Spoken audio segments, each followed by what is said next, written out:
तो मोर श्रेणी पिलाମାନଙ୍କୁ ମାଇଲ୍ସ ଏଡୁକେସନକୁ ସ୍ୱାଗତ ଜଣାଉଛି। ତୁମମାନଙ୍କର ଆଜି ଆମେ କ'ଣ ପଢ଼ିବା ବିଜ୍ଞାନ।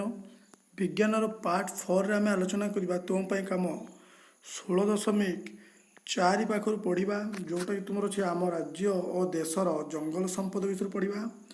ତା ପୂର୍ବରୁ ପାର୍ଟ 1, 2 ଏବଂ 3ରେ ଏବଂ ଏଇ ଯେଉଁ ଜଙ୍ଗଲ ସମ୍ପଦର କ୍ଲାସ୍ଟିକୁ ଆମେ କଣ୍ଟିନ୍ୟୁ ଭାବରେ କରିଚାଲିଛୁ।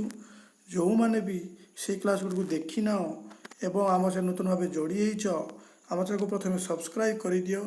ତାପରେ ତୁମମାନେ ଆମ ଚ୍ୟାନେଲର ପ୍ଲେଲିଷ୍ଟକୁ ଯାଅ, ପ୍ଲେଲିଷ୍ଟରେ ସବୁକିଛି ଭିଡ଼ିଓ ଅପଡ଼େଟ୍ ହେଇଯାଇଛି।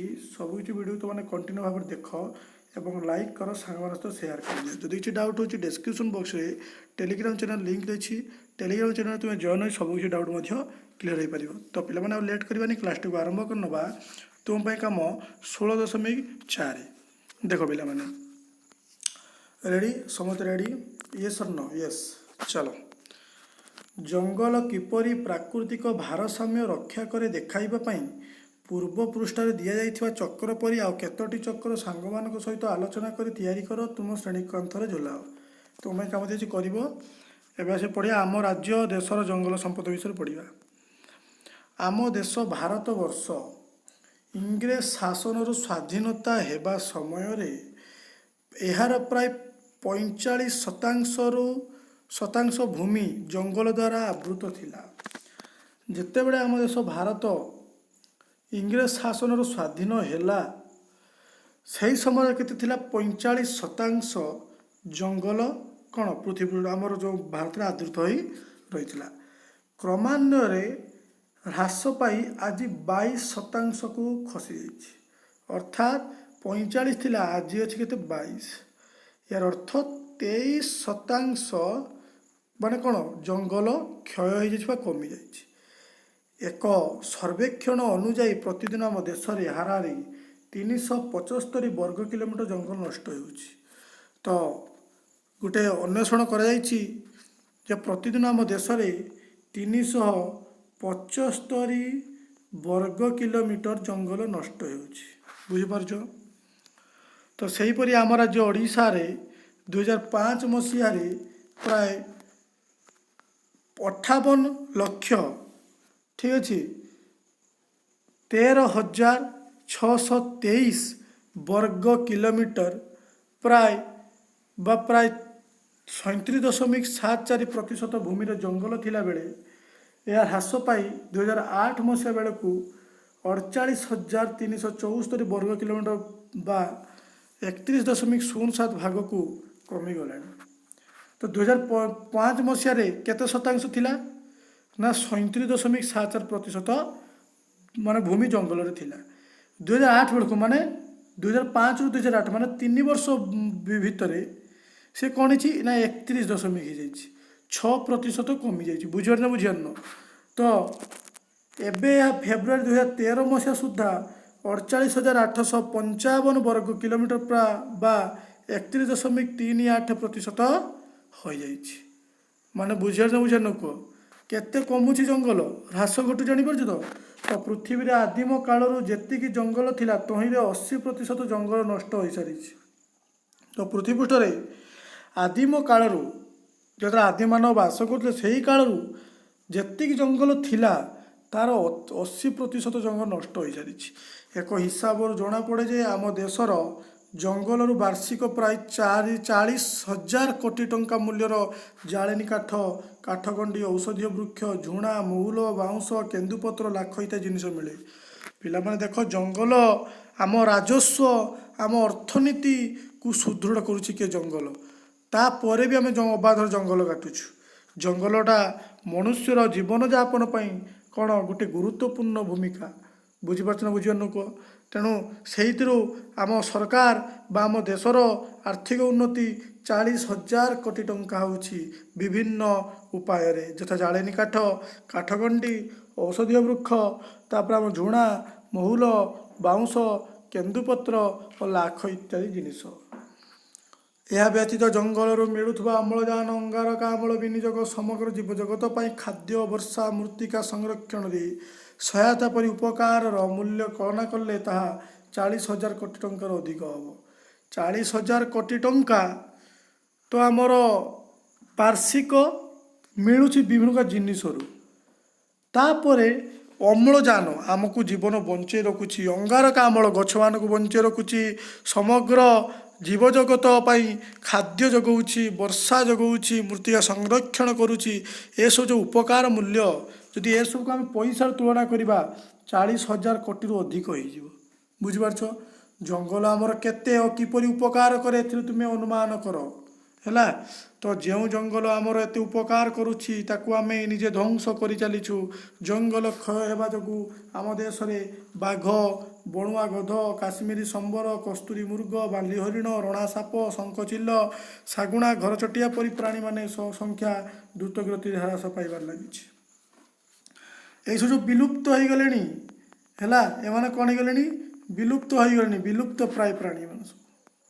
ତ ଏମାନ ଯେଉଁ ଜଙ୍ଗଲ କ୍ଷୟ ହେଉଛି, ଜଙ୍ଗଲ ନଷ୍ଟ, ଏମାନେ ରହିବେ କେଉଁଠି? ଏମାନଙ୍କର କ'ଣ ଅଛି? ଏମାନେ ସେ ଜଙ୍ଗଲକୁ ପରିତ୍ୟାଗ କରୁଛନ୍ତି ବା ଛାଡ଼ି ଦେଉଛନ୍ତି, ଯାହାଫଳରେ କ'ଣ ଜଙ୍ଗଲ ବା ପରିସଂସ୍ଥାରେ ସନ୍ତୁଳନ ରହୁନି। ଯଦି ପରିସଂସ୍ଥାର ସନ୍ତୁଳନ ନ ରହିବ ତାହେଲେ ମନୁଷ୍ୟର ଜୀବନଯାପନ କରିବା ମଧ୍ୟ ଅସମ୍ଭବ ହୋଇପଡ଼ିବ। ଜଙ୍ଗଲ କ୍ଷୟର କାରଣ ବହୁତ ଇମ୍ପୋର୍ଟାଣ୍ଟ ପଏଣ୍ଟ। ଜଙ୍ଗଲ କ୍ଷୟର କାରଣ କଥା ପଡ଼ିବା। ଚାଷ ଜମି, କଳକାରଖାନା ସ୍ଥାପନ, ବାସଗୃହ, ରାସ୍ତାଘାଟ, ମନୁଷ୍ୟର ଜଙ୍ଗଲଜାତ ସାମଗ୍ରୀ ଆବଶ୍ୟକତାରେ ବୃଦ୍ଧି ଓ ଅର୍ଥ ଉପାର୍ଜନ ପାଇଁ ଜଙ୍ଗଲ ଧ୍ୱଂସ ପାଇବାରେ ଲାଗିଛି। ମନୁଷ୍ୟର ଅର୍ଥ ଉପାର୍ଜନ ପାଇଁ ଜଙ୍ଗଲକୁ କାଟି ଦେଉଛି। ବିଭିନ୍ନର ଆବଶ୍ୟକତା ବୃଦ୍ଧି ପାଇଁ ମନୁଷ୍ୟ ଜଙ୍ଗଲକୁ ଧ୍ୱଂସ କରୁଛି। ତ ଜନସଂଖ୍ୟା ବଢ଼ିବା ଯୋଗୁଁ ଆମ ଉପରୋକ୍ତ ଆବଶ୍ୟକତା ଗୁଡ଼ିକ ବଢ଼ି ଚାଲିଛି। ଏଥିପାଇଁ ଆମେ ଅବାରିତ ଭାବରେ ଜଙ୍ଗଲ ସମ୍ପଦ ଧ୍ୱଂସ କରିବା ଲାଗିଛୁ। ଏହା ବ୍ୟତୀତ ଜଙ୍ଗଲରେ ନିଆଁ ଲାଗିଯିବା ମଧ୍ୟ ଜଙ୍ଗଲ ଧ୍ୱଂସ ହେବାର ଏକ କାରଣ। ଏଇ ରିସେଣ୍ଟ ଘଟଣା ଶୁଣିଥିବ, ଶିମିଳିପାଳ ଜଙ୍ଗଲ ନିଆଁ ଲାଗିଥିଲା। ଶିମିଳିପାଳ ଜଙ୍ଗଲ ନିଆଁ ଲାଗିଥିଲା, ତାକୁ କେମିତି ଆୟତ୍ତ କରାଗଲା? ବର୍ଷା ହେଲା ନାହିଁ, ବର୍ଷା ହେଲା ପରେ କେମିତି ଆୟତ୍ତ କରେ ଜାଣିପାରୁଥିବ। ଜଙ୍ଗଲ ନିଆଁ ଲାଗି ଚାଲିଥିଲା। ତେଣୁ ଜଙ୍ଗଲ ନିଆଁ ଲାଗିବା ମଧ୍ୟ ଗୋଟେ ଧ୍ୱଂସର କାରଣ ହେଇପାରେ। ତ ତୁମ ପାଇଁ କାମ 16.5 ଲକ୍ଷ କର। ତୁମ ଗାଁ ବା ସହର ପାଖରେ ଆଗରୁ କେତେ ଜଙ୍ଗଲ ଥିଲା, ଜଙ୍ଗଲ କେତେ ଜାତିର ଉଦ୍ଭିଦ ପଶୁପକ୍ଷୀ ଥିଲେ ତାର ତାଲିକା କର। ବର୍ତ୍ତମାନ କେଉଁ ସବୁ ଉଦ୍ଭିଦ ପଶୁପକ୍ଷୀ ଅଛନ୍ତି ଓ ଜଙ୍ଗଲ କ୍ଷୟ ହେବାର ପ୍ରମୁଖ କାରଣ ବୟସ୍କ ଲୋକମାନଙ୍କ ସହ ଆଲୋଚନା କରି ଲେଖ। ତ ତୁମ ସହର ଆଗରୁ କେତେ ଥିଲା ସେଇଟା ତୁମେ ଲେଖିବ, ଡାଟା କରିବ। ବର୍ତ୍ତମାନ କେତେ ଅଛନ୍ତି ପଶୁପକ୍ଷୀ ଉଦ୍ଭିଦ ଅଛନ୍ତି ଲେଖିବ। ଯଦି କିଛି କ୍ଷୟ ହୋଇଯାଇଛି ତ କାହିଁକି କ୍ଷୟ ହେଲା, ତୁମେ ଯଦି କିଛି ଅନୁମାନ କରୁଛ ତାକୁ ଡାଟାବେସ୍ ପ୍ରସ୍ତୁତ କରିବ। ତାର ଦେଖ, ଜଙ୍ଗଲ ସମ୍ପଦର ସୁରକ୍ଷା କିପରି କରିବ। ହେଲା, ତ ଆମ ଦେଶରେ ଜଙ୍ଗଲର ସୁରକ୍ଷା ପାଇଁ ଜଙ୍ଗଲ ନିୟମ ଓ ଜାତୀୟ ଜଙ୍ଗଲ ନୀତି ପ୍ରଣୀତ ହୋଇଛି। ତ ଆମ ଦେଶରେ ଜଙ୍ଗଲ ସୁରକ୍ଷା ପାଇଁ କ'ଣ ପ୍ରଣୀତ ହୋଇଛି? ଜଙ୍ଗଲ ନିୟମ, ଜାତୀୟ ଜଙ୍ଗଲ ନୀତି ପ୍ରଣୀତ ହୋଇଛି। ଏହା ବ୍ୟତୀତ 1972 ମସିହାରେ ବନ୍ୟ ଜୀବନ ସୁରକ୍ଷା ଆଇନ ପ୍ରଣୟନ କରାଯାଇ 1992ରେ ଏହା ସଂଶୋଧନ କରାଯାଇଛି। ପିଲାମାନେ ଦେଖ, 1972 ମସିହାରେ ବନ୍ୟ ଜୀବନ ସୁରକ୍ଷା ଆଇନ ପ୍ରଣୟନ କରାଯାଇଛି। ମନେ ରଖ, 1972 ମସିହାରେ କ'ଣ ହେଇଛି ନା ବନ୍ୟ ଜୀବନ ସୁରକ୍ଷା ଆଇନ ପ୍ରଣୟନ କରାଯାଇଛି। 1991ରେ କ'ଣ ହେଇଛି ନା ଏହାକୁ ସଂଶୋଧନ କରାଯାଇଛି। କ'ଣ ସଂଶୋଧନ କରାଗଲା ନା ବନ୍ୟଜନ୍ତୁ ଶିକାର, ବନ୍ୟଜୀବଙ୍କ ଚମଡ଼ା, ହାଡ଼ ଓ ଦାନ୍ତ ପ୍ରଭୃତି ବ୍ୟବସାୟ ଓ ବ୍ୟବହାରକୁ ନିଷେଧ କରାଯାଇଛି। ବୁଝିପାରିଲ? ତ ଯେଉଁ ଜଙ୍ଗଲରେ ଯେଉଁମାନେ ବନ୍ୟଜନ୍ତୁ ରହୁଛନ୍ତି ତାଙ୍କୁ ଶିକାର କରିପାରିବ ନାହିଁ, ତାଙ୍କର ଚମଡ଼ା, ହାଡ଼, ଦାନ୍ତ ଇତ୍ୟାଦିକୁ ବ୍ୟବସାୟ ବା ବ୍ୟବହାର କ୍ଷେତ୍ରରେ ଲଗାଇ ପାରିବ ନାହିଁ, ତାକୁ ନିଷେଧ କରିଦିଆଗଲା। ଜଙ୍ଗଲ ସୁରକ୍ଷା ପାଇଁ ଆମ ଦେଶରେ ମାର୍ଚ୍ଚ 2014 ସୁଦ୍ଧା 80ରୁ ଅଧିକ ଜାତୀୟ ଉଦ୍ୟାନ, 515ରୁ ଅଭୟାରଣ୍ୟ, 18ଟି ଜୀବମଣ୍ଡଳ ସଂରକ୍ଷିତ ସଂସ୍ଥା ରହିଛି। ମୋଷ୍ଟ ଇମ୍ପୋର୍ଟାଣ୍ଟ ପଏଣ୍ଟ ମନେ ରଖ, ଜଙ୍ଗଲ ସୁରକ୍ଷା ପାଇଁ ଆମ ଦେଶରେ ମାର୍ଚ୍ଚ 2014 ସୁଦ୍ଧା କ'ଣ ହେଇଛି ନା 80ରୁ ଅଧିକ ଜାତୀୟ ଉଦ୍ୟାନ ସଂରକ୍ଷିତ ଜାତୀୟ ଉଦ୍ୟାନ ସଂସ୍ଥା ରହିଛି, 515ଟି ଅଭୟାରଣ୍ୟ ରହିଛି, 18ଟି କ'ଣ ଜୀବମଣ୍ଡଳ ସଂରକ୍ଷିତ ସଂସ୍ଥା ରହିଛି। ଏହି ସଂଖ୍ୟା କ୍ରମେ ବଢ଼ିବାରେ ଲାଗିଛି। ଏଇଟା 2014 କଥା ଆମେ କହୁଛେ, ତ ଆଜି 2021 ହେଲାଣି, ତ କେତେ ପରିମାଣ ବଢ଼ିଥିବ ସେଟାକୁ ମଧ୍ୟ ଜାଣିପାରୁଥିବ। ତ ଆମ ରାଜ୍ୟ ଓଡ଼ିଶାର ମୟୂରଭଞ୍ଜ ଜିଲ୍ଲା ଶିମିଳିପାଳକୁ ଏକ ସଂରକ୍ଷିତ ଜୀବମଣ୍ଡଳ, କେନ୍ଦ୍ରାପଡ଼ା ଜିଲ୍ଲା ଭିତରକନିକାକୁ ଜାତୀୟ ଉଦ୍ୟାନ, ଚିଲିକା ହ୍ରଦକୁ ବିଦେଶରୁ ଆସୁଥିବା ପକ୍ଷୀମାନଙ୍କର ଏକ ଅଭୟାରଣ୍ୟ ରୂପେ ମାନ୍ୟତା ଦିଆଯାଇଛି। ହେଲା, ତ ଜଙ୍ଗଲ ସମ୍ପଦର ସୁରକ୍ଷା ପାଇଁ କେବଳ ସରକାର ନୀତି, ଆଇନ, କାର୍ଯ୍ୟକ୍ରମ ଯଥେଷ୍ଟ ନୁହେଁ।